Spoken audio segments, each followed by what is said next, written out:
يا ثغر يا نبع العلوم، يا ثغر يا نبع العلوم، هواك في قلبي، هواك في قلبي، وحبك بات يجري في دمي. كم زادني شرفا وفخرا أنني للثغر من بين المدارس أنتمي. قد أصبحت ثغري الحبيبة قصة، وبها يطيب مدى الزمان، وبها يطيب مدى الزمان ترنمي. which المعلمين يقول لك انا اجمع الطلاب وابدا برنامج. مرحبا يا ضيوفنا، مرحبا كل من حضر، ثغرنا اليوم باسم يتبنى ويفتخر. مرحبا يا ضيوفنا، مرحبا كل من حضر، ثغرنا اليوم باسم يتبنى. ما شاء الله، الله يعطيك العافيه. كبر الدائره. هنالك من يستعمل الجزء الاقل من الدماغ واللي يسمى الدماغ الزائد، هو يهتم بالبقاء، بالعيش، الطعام، اكل وشراب، التناسل، يعني يهتم بالنسل. هناك من يستعمل الجزء الاكبر، هو يستعمل هذا وهذا اللي اسمه الجهاز الحوفي، عنده الذاكره اقوى من هذا، يهتم بالعاطفه، يحب اخوانه واولاد عمه، وعنده التواصل، عنده علاقات. وعندك اللي يستعمل الجزء الاكبر من الدماغ، هو اللي يستعمل الثلاثه كلهم، واللي اسمه القشره الحديثه، اللي يهتم بالتفكير، التعلم، يحب يتعلم اكثر، وحل المشكلات. هنا عندنا اسباب خطر القراءه، منها التراجع والتردد، يقرا يخاف، يخاف يروح يضحك عليه ولا يصرخ عليه ليش تقرا غلط كذا. والقراءه كلمه كلمه، يعني كلمه ما اقرا بسرعه، والصراحه عدم تركيز، يعني يقول اقرا بس بالمو معه. بغض النظر يعني يقرا بالكلام ثاني ولسه في سطر نفسه، لا سطر ضيع سطر وهو مركز معاه. لا ما شاء الله تبارك الله.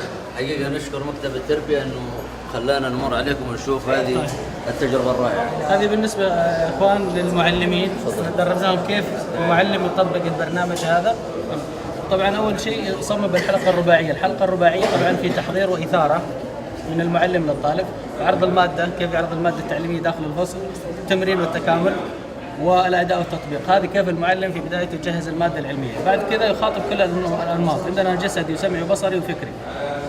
السمعي ممكن الشرح العادي يكفيه، البصري لابد انه يشوف حاجه، الوان، لوحات، اشياء امامه. الجسدي لابد انه يكتب يطبق، ما يكفيه انه سمعي وبصري، لابد انه هو يستخدم يده. الفكري لابد انك انت تقحم في مشكله معينه، مساله معينه في الرياضيات او شيء تحتاج الى انه يفكر عشان يوصل للمعلومه الصحيحه.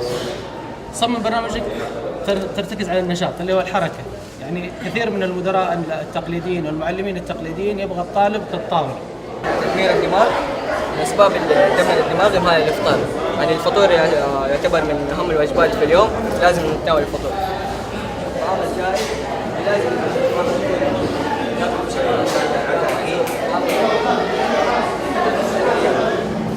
يعني ياكل حلويات كثير، شوكولاتات والتدخين. التدخين يعني كل الناس يعرفوا انه مضر بالصحه، هيدمر الدماغ، يلوث الهواء، يقعد في مكان الهواء فيه له ملوث. وقلة الحوار، لازم يتواصل مع اصحابه، يكون في تواصل. ضعف التفكير، يعني مثلا واحد عنده مسألة ما يفهم،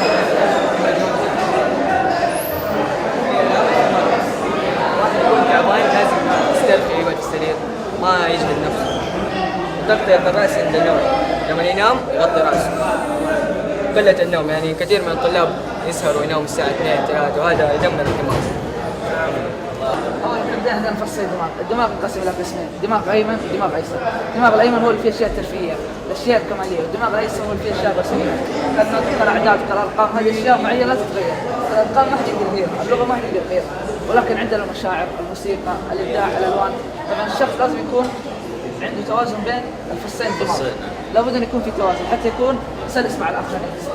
الطلاب المبدعين مثل الشباب يعني ما شاء الله عندهم فن الرسم وعندهم ذائقه فنيه فيشكلون خرائط ذهنيه طبعا فكره الخريطه الذهنيه انك تختصر عن طريق الاصطدام.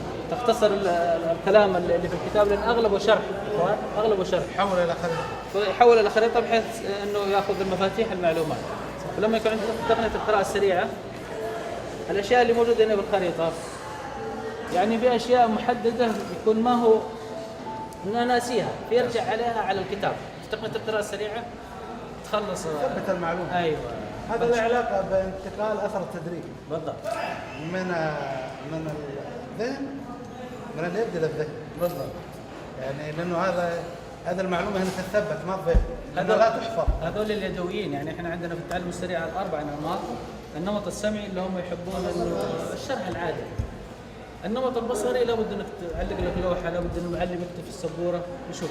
النمط الجسدي اللي هو لابد ان الطالب يكتب زي الشباب يتحرك تمام؟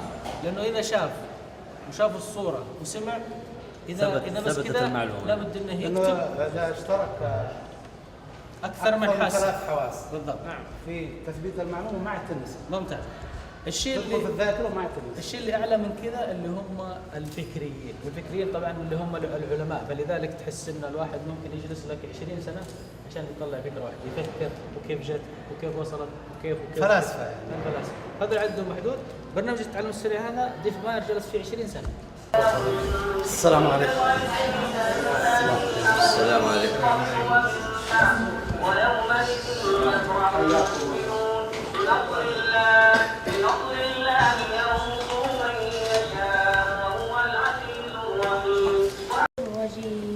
بسم الله الرحمن الرحيم.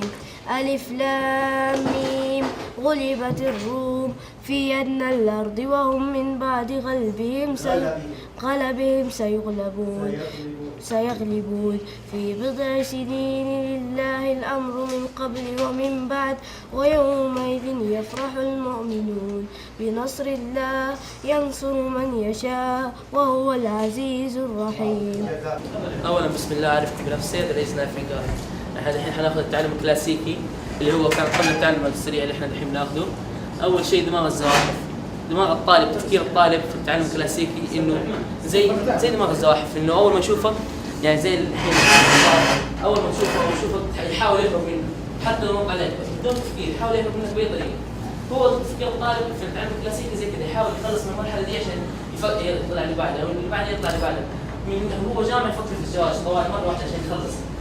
زي التكرار، المناهج كانت تتعامل التكرار هو الحفظ برضه، لانه يكرر المعلومه كررها ما يفهم، بس انه يكررها غير مدى الحفظ.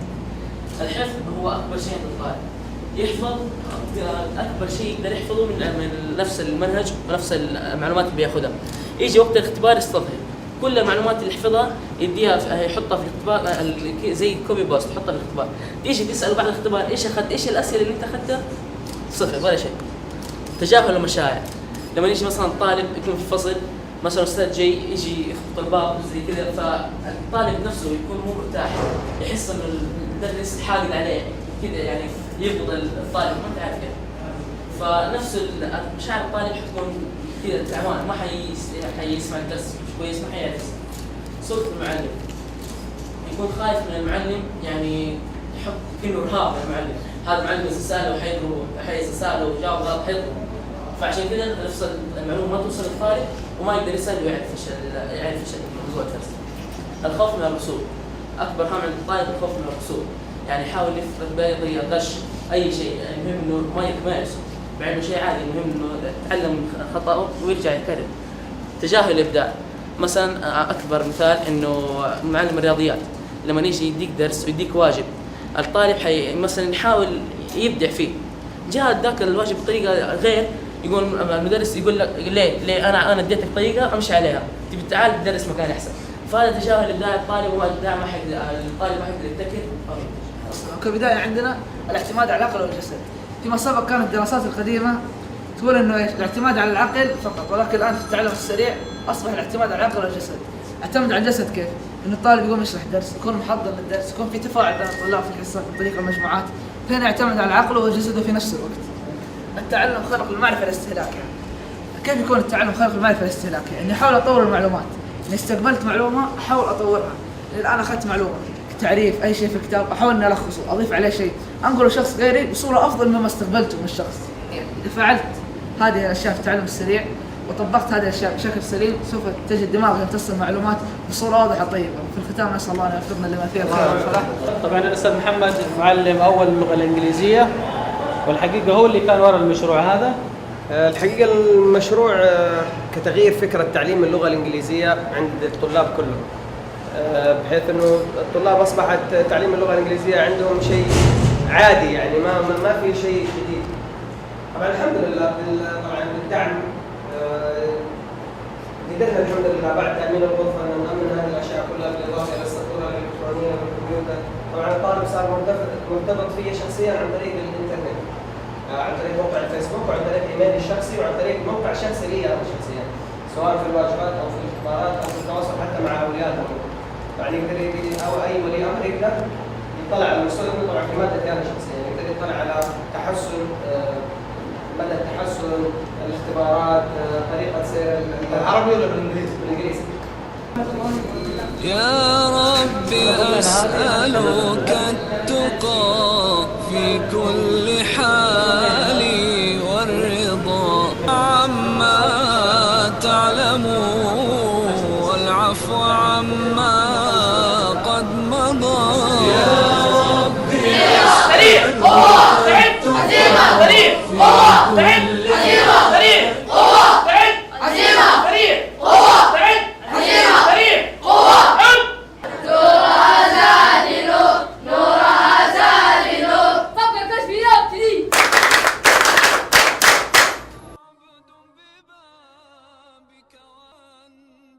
القضاء ذنب تجاوز همه في القلب باق من قضى. ذنب تجاوز همه في القلب باق من قضى.